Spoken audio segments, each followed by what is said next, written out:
I was still dressed in black when it all started, as if grief was not enough and needed to be accompanied by a condemnation. The house was too quiet, that kind of silence that weighs on the ears and chest. The flowers of the wake still exhaled a strong, almost cloying smell, mixed with the coffee forgotten in the kitchen. I walked slowly through the rooms, trying to get used to the absence of the man with whom I shared more than 4 decades of my life. Each step seemed like an effort, not only for the tired body, but for the soul still confused. I believed that the worst was over. I was wrong, very wrong. The pain was not over in the cemetery. She had only changed shape. That day, I didn't know it yet, but I would lose more than my husband. It would lose the right to be believed. And that hurt more than any farewell. It was my oldest son who said the words that changed everything. He didn't raise his voice, he didn't need to. The cold tone was even worse. He said that there was money missing, that accounts did not close, that something was wrong. He spoke as if he were reporting an obvious, almost administrative fact. I felt the ground give way under my feet. Money missing? What was he talking about? I could barely organize my own thoughts since his father's death. I looked around for support, but found only averted looks. No one defended me. No one asked if I was okay. The accusation was thrown into the air like a sentence, and the silence that followed was confirmation that everyone had already decided who I was in that story. At that moment, I stopped being a mother. I became suspicious. I tried to talk, explain that I never took care of the finances alone, that I always trusted my husband and children. My words sounded weak even to myself. My son crossed his arms, impatient, as if he were listening to a rehearsed excuse. He said that I was confused, that age weighed me down, that maybe I didn't remember things well. That hit me like a slap. It was not just a financial accusation. It was a direct attack on my lucidity, on my dignity. I felt ashamed even without knowing what. Shame of being there, of being old, of depending emotionally on people who now looked at me with suspicion. For the first time, I realized that my age had become a weapon against me. The other children didn't say much, but their silence spoke loudly. My daughter-in-law avoided staring at me. My son-in-law used to play with his cell phone, as if it wasn't his business. Even my grandchildren were pushed out of the room, as if I were someone dangerous. I've never felt so alone inside my own home. That house I helped build, where I cooked countless dinners, where I celebrated birthdays and healed scraped knees. Now, I was a stranger, a possible thief, an old problem. Each cross look made me shrink a little more in my chair. I wanted to disappear. When my son spoke of interdiction, my heart almost stopped. He said it with frightening naturalness, as if it were the most logical solution. If I didn't cooperate, if I didn't tell him where the money was, he would look for a lawyer. I said it was for my good, to protect myself. That word made me nauseous. Protection doesn't look like a threat. Protection does not tear the ground from under the feet of a woman who has just buried her husband. I realized then that it wasn't just about money. There was something bigger, dirtier, hidden behind that rush to shut me up. The thought of losing my home took my breath away. That house was all I had. More than walls and roof, it was proof that my life had been worth living. Thinking that they could take me out of there, put me in a strange place, under the control of other people, terrified me. I saw myself as small, fragile, just as they wanted me to look. My son spoke, but I barely heard him. My head was spinning, my chest was tightening, and a question hammered endlessly. How did I get to this point? At what point did I stop being someone trustworthy? That night, after everyone left, I sat alone in the dark room. I didn't turn on the lights. He had no strength. The house seemed bigger, emptier, almost hostile. The clock made a noise too loud, marking a time that I no longer knew how to follow. I thought about my husband, the years of silence, the decisions he always made alone. I wondered if I really knew the man I slept with for so many years. An uncomfortable feeling began to grow inside me. Perhaps that accusation had not come out of nowhere. Maybe there was something I never saw, or never wanted to see it. I cried softly, not out of weakness, but out of exhaustion. I cried for the humiliation, the loneliness, the injustice of being accused without evidence. I cried because I realized that if I did nothing, they would move on with me or without me. I would be pushed out of the story itself. That realization hurt, but it also ignited something new. A small spark. I still didn't know what I would do, but I understood that keeping quiet was no longer an option. My life would not end that way. I got up slowly and walked around the house, touching the furniture, the walls, as if I needed to remember who I was. Each object had a story, a memory that no one could take away from me. I ran my hand over the wall of the room, thick, old, built to last. That house kept secrets, I felt. Secrets that perhaps no one wanted to be revealed. For the first time, the accusation is no longer just pain. It began to turn into doubt, and doubt, in curiosity. That morning, I didn't sleep. I sat there, thinking, reconstructing old conversations, strange gestures, small situations that once seemed insignificant. Something didn't fit, and I decided that, before they accepted to treat me as guilty, I would understand exactly what I was being accused of. If there was money hidden, I would find out. Not just to prove that I was innocent, but to recover something they were trying to take away from me, my voice. If you've ever felt the weight of an unfair accusation or know someone who has gone through something similar, subscribe to the channel. Here, every story has more than one side, and the truth always comes out. The next day, I woke up with the feeling that I was no longer at home, even though I was. The air seemed heavy, as if the walls had absorbed the accusation of the night before. I prepared coffee for myself, a simple gesture that I had always done on automatic, but which now required effort. As the water boiled, I thought about how many times I had served that same family without ever being asked. Now, my every step seemed to be watched, even when I was alone. It was as if distrust had infiltrated everything. The messages started early, short, cold, direct. Questions disguised as concern. Comments about bills, about expenses, about things I barely remembered. No one asked how I had spent the night. No one asked if I needed anything. The only thing that mattered was money. That confirmed what I already felt. I was no longer a mother or grandmother. I was a problem to be solved, and, preferably, quickly. When they returned to the house, the atmosphere was even worse. There was no screaming, but there was distance. They sat far from me, whispered among themselves. I noticed glances exchanged when I spoke. My oldest son took control of the conversation, as if he owned the situation. He spoke on my behalf, explained my reactions, interpreted my silence. It was as if I was only there physically. My real presence no longer mattered. My daughter-in-law suggested, with false delicacy, that perhaps I was forgetting things. I said it was normal at my age. That phrase was said with a sad, rehearsed smile. I felt a deep anger, mixed with shame. Not for me, but for realizing how easy it is to dehumanize someone when it suits them. My memory has always been good. My head was still working, but they needed me to be fragile. They needed it to justify what they were doing. My grandchildren barely looked at me. One of them hugged me quickly, as if he was doing something forbidden. That broke my heart. They were being taught to distrust me, to see myself as someone dangerous. That was one of the deepest pains. It wasn't just my reputation that was at stake. It was the image I had built for a lifetime. When I tried to ask questions, I was interrupted. They said it was not time, that I needed to rest. Rest from what? To think? To exist? The feeling of being pushed out of my own life's decisions became suffocating. I realized that if I didn't react, they would soon be deciding everything for me. Where would I live? What would I do? Who would I be? It was at that moment that something changed inside me. It was not immediate courage, nor confidence. It was indignation, a silent, deep indignation that settled in the chest like a root. I realized that the situation was not just unfair, it was planned. There was too much haste, too much certainty, too little doubt. This is not born out of nowhere. Someone knew exactly what they were doing. When everyone left again, the house became quiet again. But now the silence was different. It was not empty. It was loaded with questions. I walked to the living room, looked at the walls more closely. That house had been built by my husband with his own hands, with the help of friends. He was always careful, meticulous. If something was hidden there, it would not be by chance. I ran my hand over the wall of the room, feeling almost imperceptible irregularities. My heart raced without me knowing why. Maybe it was just imagination, or maybe it was intuition. For the first time since the accusation, I felt something other than fear. I felt that the truth was closer than everyone imagined. That night, I made a quiet decision. I would no longer just react.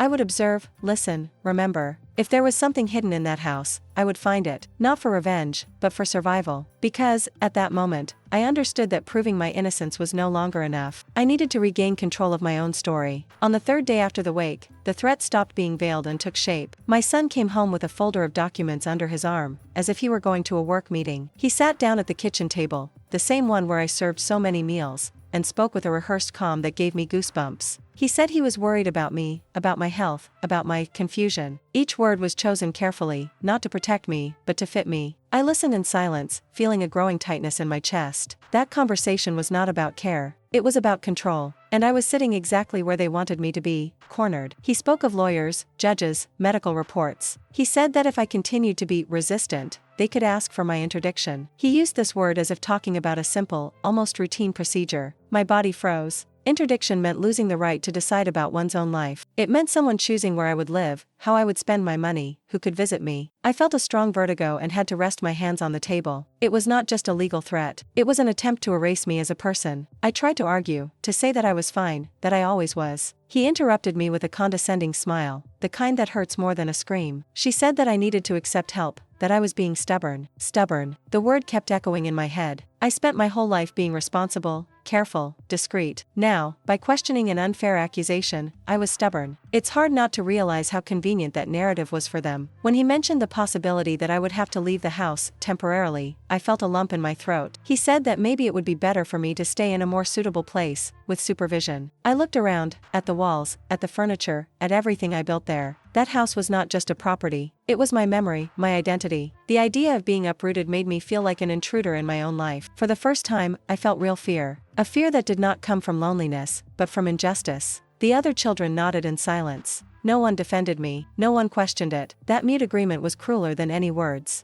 They had already accepted the version that benefited them. I realized that, at that moment, it didn't matter what I said. The decision was already being drawn away from me, and that made it clear to me something painful. If I didn't react, they would go on without me. After he left, I sat for a long time, staring at the empty table. My hands trembled. The fear was still there, heavy, but something different was beginning to mix with it. Anger. A contained, silent anger that did not explode, but burned slowly. That threat had crossed a line. It was no longer a question of proving innocence. It was about protecting my freedom. I went to the room and closed the door. I sat on the bed and took several deep breaths, trying to organize my thoughts. I thought about my husband, how he always avoided conflicts, how he preferred silence to exposure. For the first time, I wondered if that silence had cost me too much. Perhaps that moment was the price of years of omission. The realization hurt, but it also brought clarity. I looked at my reflection in the mirror and almost didn't recognize myself. Not by appearance, but by expression. I looked smaller, shrunken. That bothered me deeply. That's not how I wanted to end my story. Not like a confused old woman away from her own house. That image awakened something in me that I thought I had lost with age: determination. I returned to the living room and began to observe the house with different eyes. No longer as a refuge, but as a setting for something I still didn't fully understand. If they were so desperate to silence me, there was a reason. And motifs leave traces. For the first time since my husband's death, I felt I needed to investigate, not to accuse, but to understand. That night, I slept little, but unlike the previous ones, the fear was still there, but he was no longer alone. There was also a quiet decision taking shape. I would not surrender my home, my freedom, my dignity without a fight. Even if no one believed me, even if I had to face my own family, the threat had been made. Now, I needed to respond. The next morning, I woke up to old memories hammering into my head. Small details of my marriage began to take on another weight. Things that I had always accepted as normal began to seem strange. My husband has always taken care of the finances. He always said that I didn't have to worry, that he solved everything. I trusted. Perhaps too much confidence is also a form of blindness. I remembered the times I asked about investments, bills, savings. He answered vaguely, changed the subject, said it was nothing important. I never insisted. I thought it was respect. Now, she realized that maybe it was just fear of displeasing herself. The silence, which I interpreted as harmony, began to reveal itself as omission. I walked around the house remembering each phase of our life. The birth of children, the retirements, the difficult years and the quietest ones. In all these phases, he maintained absolute financial control. I prided myself on being simple, on not spending too much.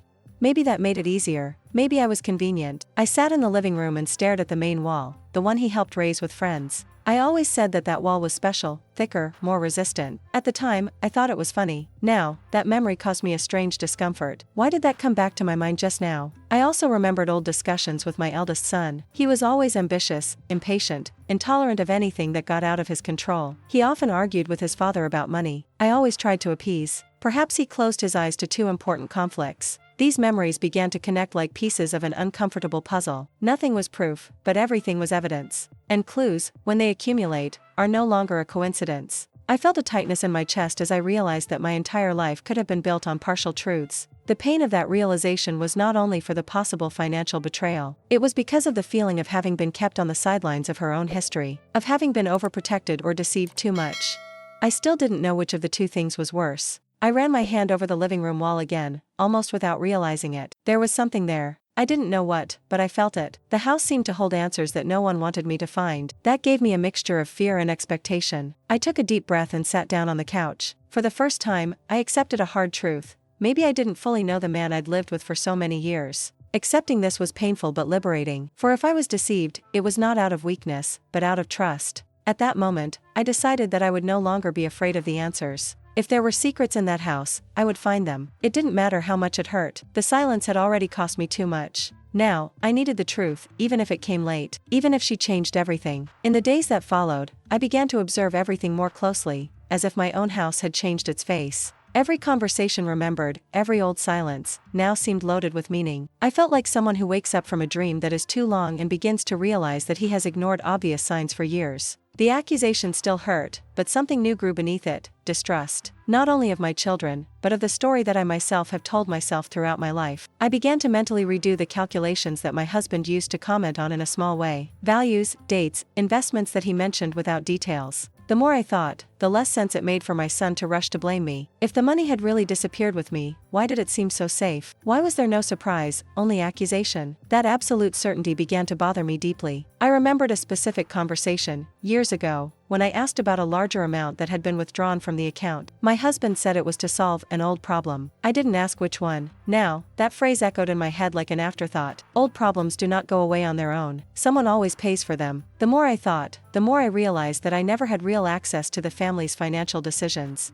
I have always been kept on the sidelines, overprotected or excluded too much. This realization brought a deep pain, but also a strange lucidity. If I was never in control, how could I have hidden something? That was not logical. And when something isn't logical, it's usually because the logic has been manipulated. I started to pay attention to my eldest son's behavior. He called frequently, always asking the same things, always pressing. He didn't ask how I was, he just reinforced deadlines, demands, consequences. That insistence did not seem to be a concern. It felt like fear that something would get out of his control. This perception was like a small crack in the narrative they were trying to impose. For the first time, I seriously considered that the accusation was not the result of confusion, but of strategy. Someone needed me weakened, discredited, unable to question. This idea gave me chills, but also clarity. If there was a strategy, there was a reason. I sat down at the table with an old notebook and began to write down everything I remembered. Dates, conversations, strange behaviors. Not as proof, but as an exercise in memory. With each note, I felt a little less lost. Organizing thoughts was a way of resisting. I realized then that my greatest weapon at that moment was not physical strength, nor influence. It was my memory, my ability to remember, to connect dots, to not accept ready-made versions. They counted on my silence. They counted on my tiredness. Perhaps they had underestimated this. I looked again at the wall of the room, almost like a reflection. Something there continued to disturb me. It was not certain, but it was insistence. As if the house wanted to talk to me. As if he kept something that was waiting for the right moment to be found. That night, I lay down with a silent conviction. I was not crazy, nor confused. Something was wrong, and I needed to prove it, first to myself. The prosecution had planted fear, but it had also planted doubt. And doubt, I felt, was the beginning of the truth. A few days later, an old problem in the house finally worsened. An infiltration in the living room wall, the same one that didn't leave my head, began to leave visible stains. It was something that had been postponed for years, always with the promise of solving it later. Now, there was no way to ignore it. The house was asking for care, and, in a way, so did I. I called a well-known bricklayer in the neighborhood, someone simple, discreet, who had already done small repairs before. When my son heard about the reform, he reacted badly. He said that it was not time, that it was unnecessary spending, that I should wait. That reaction was disproportionate. Infiltration does not wait. His haste to prevent the work ignited a definitive alert within me. He insisted that he would take care of it later, that he would solve everything together. But I didn't give in. For the first time in a long time, I stood by my decision. I said that the house was mine and that the repair would be done. The silence on the other end of the line was heavy. I knew I had touched something sensitive. On the appointed day, the bricklayer started work early. I followed everything closely, sitting in the living room, watching every movement. My heart was beating fast without me knowing exactly why. It was just a renovation, or at least that's what I told myself. As he started to break the wall, I felt a strange tightness in my chest. The sound of the falling plaster sounded louder than it should have. Each hammer echoed inside me like a warning. I didn't know what I expected to find, but I knew something would change. It was then that the mason stopped and frowned. He said that the wall was thicker than normal, that there was something different there. My heart almost jumped out of my mouth. I asked him to continue carefully. My hands were sweating, my whole body was tense. As he worked, I thought about my family's reaction. In exaggerated fear, in attempts to control, in threats. It all started to make sense in a frightening way. Maybe that wall held answers they never wanted me to find. When the mason finally revealed a strange space, hidden behind the masonry, my legs became weak. It was not imagination. It was not empty intuition. There was something there. Something that had been placed on purpose, carefully, never to be seen. I asked him to stop. I needed to breathe, to think. That small hidden compartment had more weight than any accusation. It represented years of silence, of decisions made without me, of buried truths. I felt fear, but also a strange sense of justice approaching. At that moment, I understood that there was no turning back. The reform that no one wanted had opened a door that could not be closed. Whatever was hidden there would change everything. And for the first time since I was accused, I felt like I wasn't just defending myself anymore. I was about to attack the lie with the truth. I stood for a few minutes in front of that hidden space in the wall,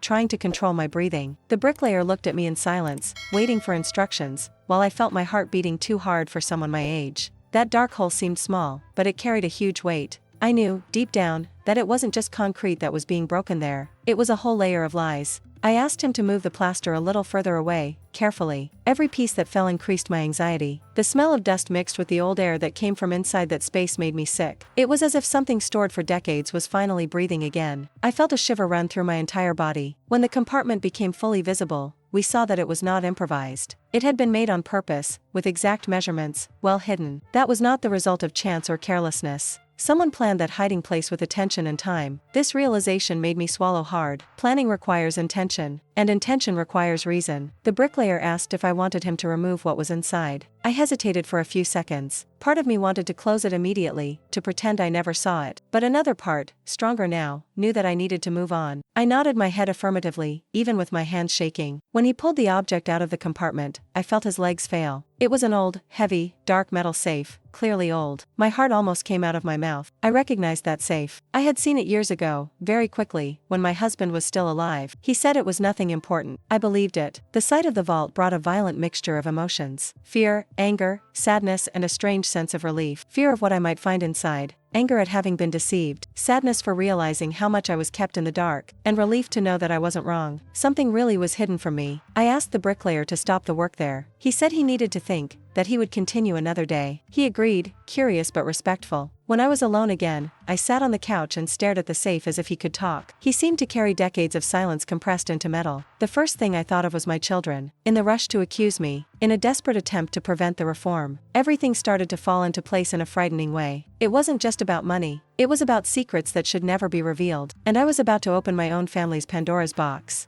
I ran my hand over the cold surface of the safe and felt a tightness in my chest. I thought of my husband. I wondered if he knew that it would one day come to light. I wondered if his silence was protection or cowardice.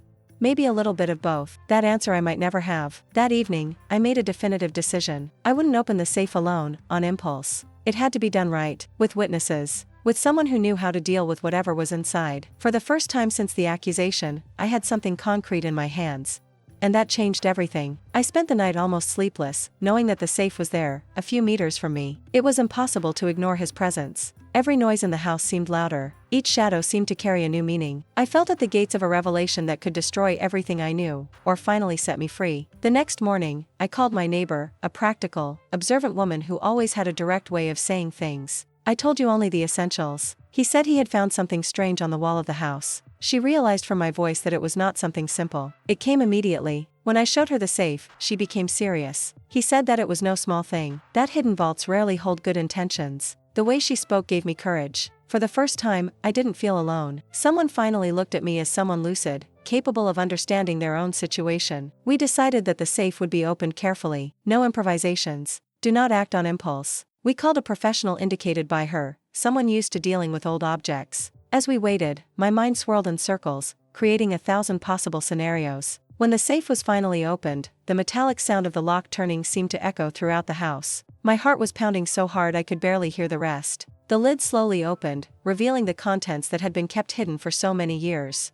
Inside there was no cash, as everyone seemed to believe. There were documents, many documents. Old bank statements, contracts, receipts, neatly folded letters. That immediately dismantled the accusation against me. Those who hide money do not keep such organized papers. I picked up the documents carefully, feeling the real weight of it all. Dates, values, signatures. Many well-known names. Some of them made me hold my breath. That wasn't just a financial secret. It was a detailed record of something planned and maintained for years. My neighbor leafed through the papers carefully, more and more serious. At one point, he looked up at me and said, bluntly, that it was serious. That there were clear indications of embezzlement, and that, from what she saw, I was not to blame. That phrase hit me like a hug after days in the cold. I felt an intense mixture of relief and pain. Relief to know that I wasn't crazy, nor wrong. Pain for realizing that the betrayal came from someone very close. someone I trusted. That completely changed my view of family, of the past, of myself. We closed the safe again, this time with another meaning. He was no longer a symbol of accusation, but of proof. At that moment, I understood that the truth had ceased to be a threat only to me. She had become a real threat to anyone who tried to destroy me, and that, quietly, changed the balance of forces. Before continuing, let me ask you something important. If you believe that no mother deserves to be accused without evidence, and that betrayals within the family need to come to light, subscribe to the channel now. Many stories like this still need to be told. I spent hours analyzing those documents, one by one, as if each page was a piece of my own life being rewritten. Old dates jumped out at me, some from more than 20 years ago. It was not something recent, impulsive, or poorly planned. That was being built slowly, with patience and coldness. The more I read, the clearer it became that this story never began with me. I had just been chosen as a scapegoat. I recognized signatures that made me freeze. Familiar names appeared repeatedly, always associated with transfers, withdrawals, and side accounts. My stomach turned. That wasn't just financial betrayal. It was a conscious, continuous manipulation, sustained for years. And, most painfully, it involved someone who sat at my table as a son. I remembered the old arguments between my husband and this son. At the time, I thought it was just a difference in personality. Now, everything took on another meaning. Perhaps those conversations were not ordinary fights. Maybe they were negotiations, silent disputes, agreements that I was never invited to participate in. This realization hurt me deeply. My neighbor helped me organize the papers, separating them by dates and types of documents. With each new discovery, she became more serious. At one point, he said that it seemed like a well-structured scheme. Hearing that word, schema, gave me a lump in my throat. I never imagined that something like this could exist within my own family. With each document, I felt my vision of the past unravel a little more. Things that once seemed simple now turned out to be staged. Expensive gifts, unexpected trips, urgent financial decisions. Everything had an explanation. It was all part of a larger drawing, in which I was conveniently kept on the sidelines. The most painful thing was realizing that, at times, my husband probably knew. Maybe not everything, maybe not at first, but I knew enough to choose silence. That conclusion crushed me inside. Not knowing was a pain. Knowing too late was another, even heavier. Even so, something inside me held firm. I couldn't change the past, but I could stop it from continuing to hurt me. Those documents were my defense, my proof, my chance to turn the tide. For the first time since the indictment, I felt like I wasn't just surviving, I was reacting. My neighbor insisted that it needed to be taken to a lawyer immediately. He said that I was at real risk, that they could try to speed up my interdiction when they realized that something was wrong. That possibility rekindled my fear, but now it was accompanied by preparation. I was no longer alone or uninformed. I put the documents back in the safe, this time with almost ceremonial care. They were no longer secrets. They were legal weapons. Weapons that I never wanted to use, but that I now needed to hold firmly. Innocence had been torn away from me. Lucidity remained. That night, as I lay in bed,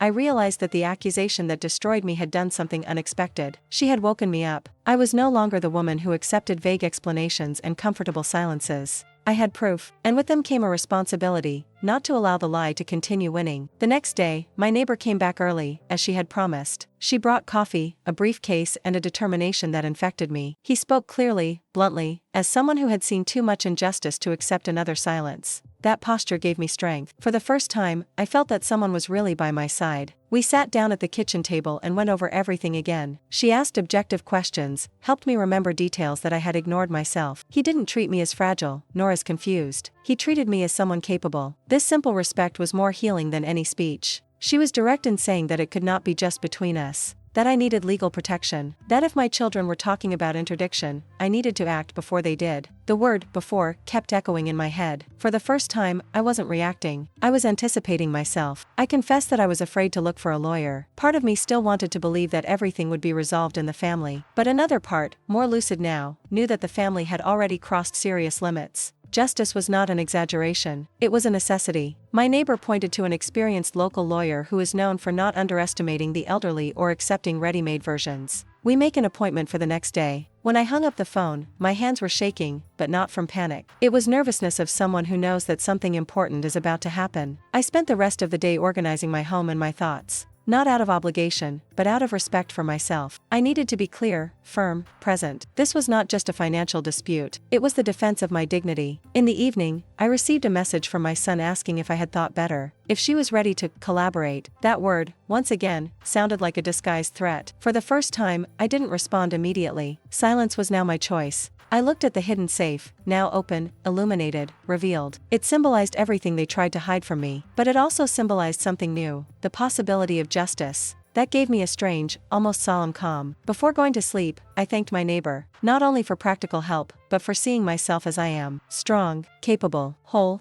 Sometimes all we need to get up is someone who refuses to see us as fragile. That night, I slept better than the previous ones. He knew that the next day would bring confrontation, tension, and perhaps more pain, but it would also bring something I hadn't felt in a long time, direction. The story was not yet over, but for the first time, I knew it wouldn't be written without me. I walked into the lawyer's office with my heart racing but my head surprisingly clear. The atmosphere was simple, without ostentation, which brought me some relief. He received me with respect, shook my hand firmly and invited me to sit down. The way he looked at me, direct, attentive, made me feel something rare in recent days, credibility. For the first time since the accusation, someone saw me as the protagonist of their own story. I started telling everything from the beginning: the death of my husband, the sudden accusation, the threats of interdiction, the fear of losing the house. My voice trembled at times, but I kept going. He didn't interrupt me once. I just listened, took notes and sometimes asked punctual, precise questions that showed that he understood exactly where I was stepping. When I presented the documents from the safe, his posture changed. He began to leaf through each paper with extreme attention,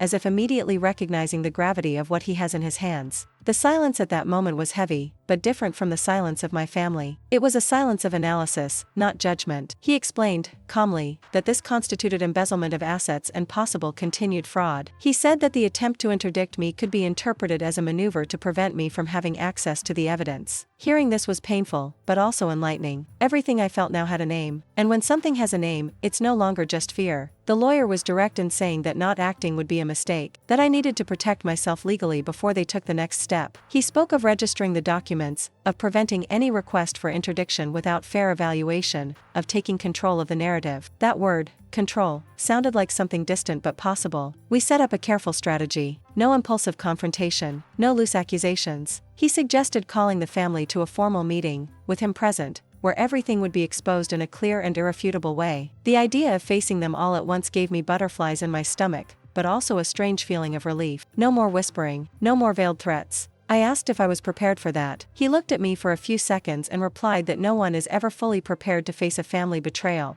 but that I had already done the hardest part, not accepting the role of passive victim. That phrase was engraved in me. I left the office with a briefcase under my arm and a different posture. The fear still existed, but now it was accompanied by structure. I was no longer alone, nor improvising. I had a plan, and that changed everything. On the way back home, I thought about how much my life had changed in such a short time, from silent widow to woman embroiled in a legal battle. It wasn't the future I imagined, but it was the one I needed to face. Fleeing was no longer an option. That night, I slept with the feeling that something was about to collapse, but not inside me. For the first time, I felt the weight start to lift off my shoulders and shift to where it should always have been. Who lied about? The day of the meeting came faster than I expected. I groomed myself carefully, not out of vanity, but out of respect for myself. I chose simple but firm clothes, as I wanted to be inside. When I sat in the lawyer's office, I felt a knot in my stomach. That would be the first time I would face everyone head-on, with the truth in hand. They arrived together. My sons, daughters-in-law, sons-in-law. The atmosphere was one of false normality,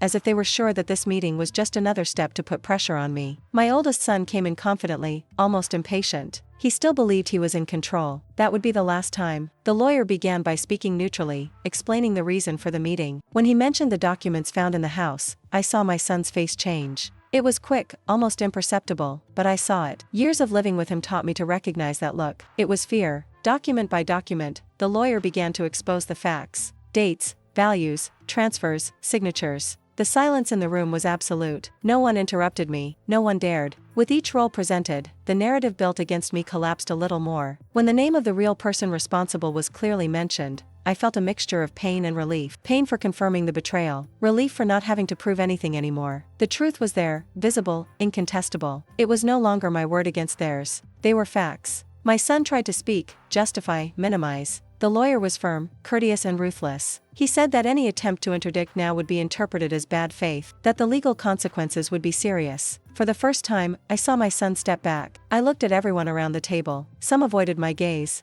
Others seemed genuinely shocked. The family that accused me was now forced to face their own complicity either by action or by silence. That didn't bring me pleasure. It brought closure. When I was given the floor, I said little. She only said that she never wanted that situation, that she would have preferred 1,000 times to have been just a wife and mother, but that it would not accept being destroyed to protect other people's lies. My voice came out firm, firmer than I expected. By the end of the meeting, nothing was resolved emotionally, but everything was clear legally. I was protected. My house was protected. My dignity, too. I left there exhausted, but whole. At that moment, I understood that the confrontation had not been the end, but the definitive turning point. I was no longer the accused woman. I was the woman who exposed the truth, and that, no one could take away from me. After the meeting with the lawyer, the house plunged into a silence unlike any other I have ever experienced. It was not the silence of loneliness or that of recent mourning. It was a silence full of consequences. The truth had been told aloud, written on documents, confirmed by numbers and signatures. There was no more room for alternative versions or veiled accusations. And yet, I felt a strange emptiness, as if my body was still trying to reach what my mind already knew. In the first few days, no one showed up. No calls, no insistent messages, no requests for talk. The sudden absence was revealing. While I was useful as a culprit, there was haste. When the truth came out, the retreat remained. That hurt more than any scream. I confirmed that the love of some has always been conditioned to my submission. I learned from the lawyer that legal measures were being taken to protect my assets and my autonomy. He spoke objectively, as someone accustomed to this kind of conflict. For me, however, each word carried an enormous emotional charge. It was not just a legal process. It was the officialization of something unthinkable. I needed to protect myself from my own family. The first messages began to arrive little by little, short, cautious, some full of, "we didn't know," others trying to dilute the responsibility in vague phrases. I read them all carefully, but I didn't answer immediately. I needed time to separate genuine regret from fear of consequences. After a betrayal, the rush to forgive is usually just another way to hurt yourself. The confirmation of the truth was liberating, but also devastating. Finding out that I wasn't wrong didn't erase the pain of knowing that everything was planned. The accusation against me was not born of chance or confusion. It was built, federal, sustained by silence and convenience. It forever changed the way I saw my own story. I started to revisit the past with different eyes. Old conversations, strange financial decisions, sudden changes in behavior. It all started to make sense too late. I realized that I lived for years within a narrative that was not entire. I was not deceived by naivety, but by trusting. This difference was important so that I did not turn pain into shame. In the neighborhood, the looks have also changed. People who had previously whispered now greeted with respect. Some approached, curious, others sympathetic. I didn't need to explain anything. Truth, when it is solid, defends itself. For the first time since my husband's death, I felt like I didn't need to prove who I was. At home, I walked the halls slowly, touching the walls, observing the details. It was the same house, but it wasn't the same place. The secrets had been torn from the concrete. Fear no longer lived there. In its place, there was something new, clarity. And clarity, even when it hurts, is liberating. I thought a lot about my husband, on his part in all this, in the choice for silence. I couldn't forgive him completely, but I also didn't want to turn his memory into just resentment. Some truths come too late to be resolved. They just need to be recognized so that they don't happen again. At the end of those days, I understood something essential. The truth did not destroy my family. It only revealed fractures that have always existed. And by revealing these fractures, he gave me back something I almost lost, the right to exist without guilt. The truth came out, and I came along with her. The price of truth was high, and I won't pretend I didn't feel it. Some relationships broke down definitively, without arguments, without goodbyes, just silence. A silence that, this time, did not come from oppression, but from choice. Accepting this required maturity and mourning. Not every loss makes noise. One of my sons came to me days later, alone. It did not bring justifications or long explanations. He only asked for forgiveness. He said that he was wrong to doubt me, that he let himself be carried away by fear and the influence of his brother. I listened in silence, not because I had already forgotten, but because I learned that forgiveness does not erase memory, it only redefines limits. Others chose to step aside, maybe out of shame, maybe out of convenience. It hurt to realize that some preferred to lose a mother than face their own guilt. But I learned that insisting on broken ties can be crueler than accepting distancing. I started to reorganize my life in a practical and symbolic way. I reviewed documents, accounts, routines. Every little control regained was a gesture of respect for myself. It was not a question of distrust of the world, but of responsibility for my own history. The house, which was almost taken from me, became a symbol of my resistance. Staying there was not attachment, it was a statement. That house now represented not only the past, but the woman I had become by defending it. My neighbor continued to be present, without spotlights, without speeches. It just was. In times of reconstruction, this is worth more than any promise. Some people don't come into our lives to save us, but to remind us of who we are. I looked at myself with different eyes. The woman who was accused, threatened, and discredited still existed, but she no longer commanded my decisions. In her place, there was someone firmer, more attentive, less willing to accept convenient silences. I didn't become bitter. I became lucid. I learned that love without truth is just custom, and that a family without respect is not shelter, it is a trap. These conclusions did not harden me, they set me free. Life is not simple or perfect again, but she was honest again, and that, to me, was more valuable than any false peace built on lies. When I closed the door that night, I felt something I hadn't felt in a long time, belonging to myself. I was no longer the accused woman. She was the woman who survived the truth, and came out of it more whole than I ever imagined. A few weeks have passed since it all came to light, and time has begun to act in a curious way. He did not erase the pain, but put everything in its place.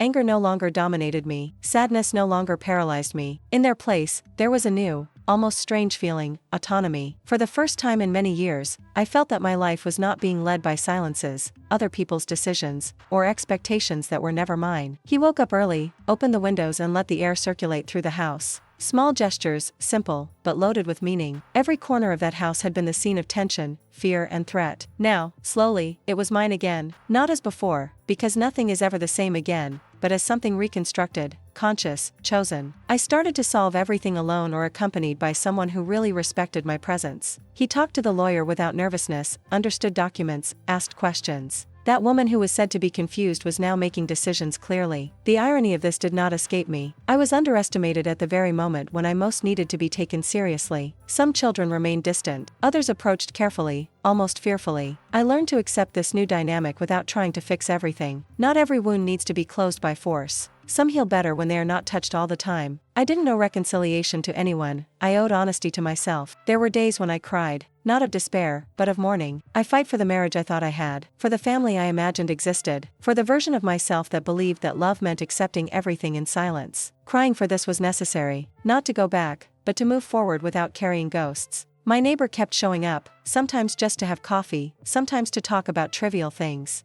Normality has gradually returned, and I realized that rebuilding life doesn't require grand gestures, it requires constancy, presence.